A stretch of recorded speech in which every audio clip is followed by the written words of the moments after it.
be playing their video from Mr. Big. It's called Wind Me Up.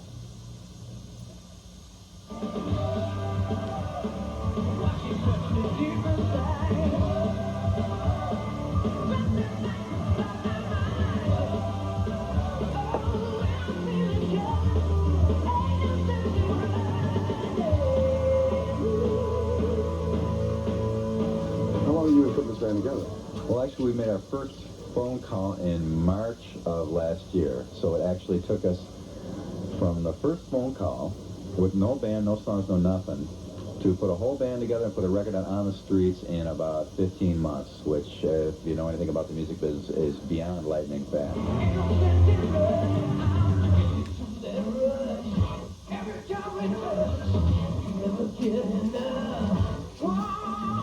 With Eric Martin, he's such a vocalist. I mean, I think a lot of people didn't expect something like this out of him.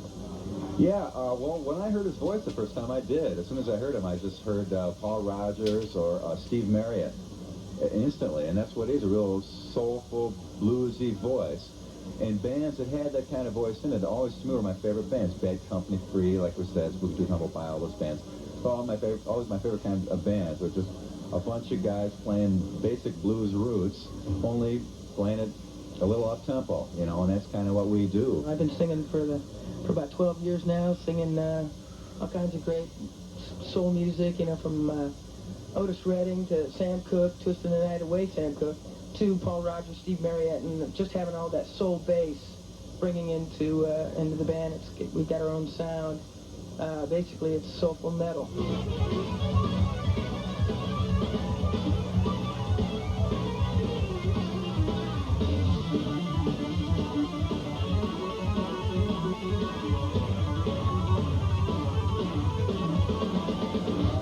A lot of young kids out there actually wanting to do what you have done or are doing aren't too sure whether they should study music or whether they should just go and work. What do you think? How did it happen for you?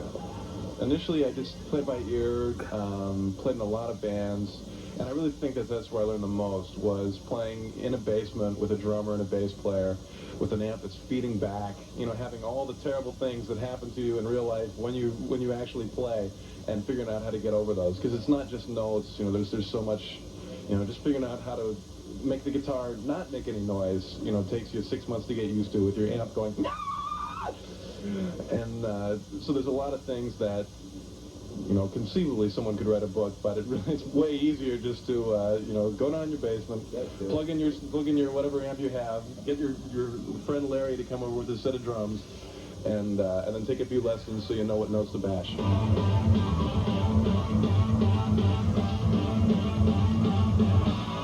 Bands now are making records without real drums, you know, and it's surprising, and it's kind of upsetting to me that a lot of public is being fooled, really, into thinking that what they're listening to is the drummer playing.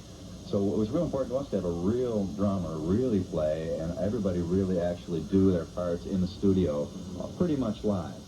And a lot of accent on the idea of good time and understanding each other's timing. The guitar as well. Paul's a real good drummer as well as guitarist. So, you know, we all kind of dabble in each other's instruments one way or the other, so we understand them better.